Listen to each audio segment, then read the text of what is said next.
Hi. നേരത്തെ ഞാൻ പറഞ്ഞില്ലായിരുന്നോ കാൽ കഴുകിച്ചു ഒരു ഷോർട്ട് വീഡിയോ ഇട്ടില്ലേ? അപ്പോൾ അതിൻ്റെ ബാക്കിയാണ് കേട്ടോ ഈ കാൽ കഴുകിച്ചൂട്ട് എന്ന് പറയുന്നത്.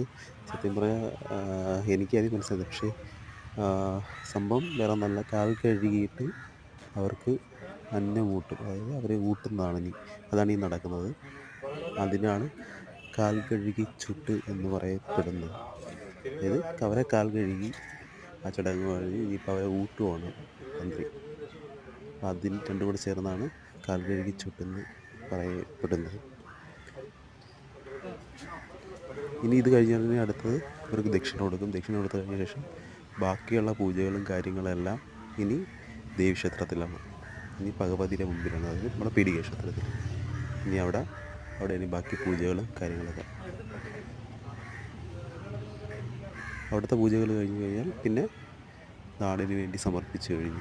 അത് കഴിഞ്ഞിട്ട് ഇനി വൈകിട്ട് 5 മണിക്ക് വിളക്കാണ്. വിളക്ക് കൊണ്ട് പാട്ടും വിളക്കുണ്ട്. പിന്നെ കുട്ടികളുടെ ഡാൻസ് ഉണ്ട്. അതുപോലെ തന്നെ പടയണി, ദേവിയുടെ ഇഷ്ടപ്പെട്ട ഒരു വഴിപാടുണ്ട് പടയണി. അതുകൊണ്ട് അങ്ങനെ ഒരുപാട് കാര്യങ്ങൾ ഇനി വൈകിട്ടുണ്ട്. പ്രധാനപ്പെട്ട കളമെഴുത്തും പാട്ടും അത് ഇന്ന് വൈകിട്ടുണ്ട്.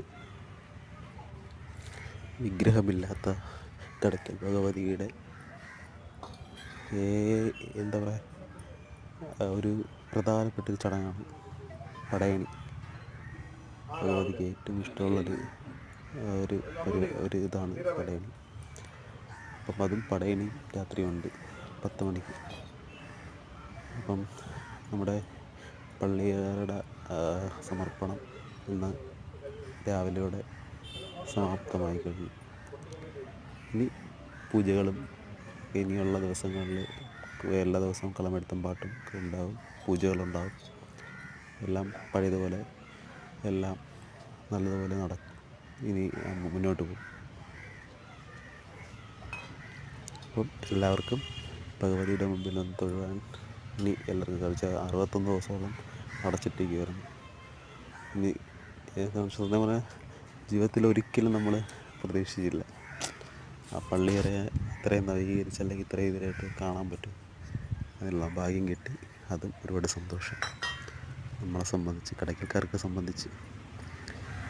ഇനിയുള്ളതെന്ന് പറയുന്നത് തിരുമുടി എഴുന്നള്ളത്താണ്. അതായത് 12 വർഷത്തിൽ ഒരിക്കൽ നടക്കുന്നൊരു, അതായത് ഇനി 2027 2028 അതിന് 2 വർഷം കൂടെ ഉണ്ട്. അതും ഇനി വരുമ്പോൾ അതും നമുക്ക് വലിയൊരു ഭാഗ്യമാണ്. ഒരു ചടങ്ങും കൂടെ പങ്കെടുക്കുമ്പോൾ ജീവിതത്തിൽ ഇങ്ങനെയുള്ള ചടങ്ങുകളിൽ പങ്കെടുക്കുന്നവർ ഒരുപാട് ഭാഗ്യം ചെയ്യണം.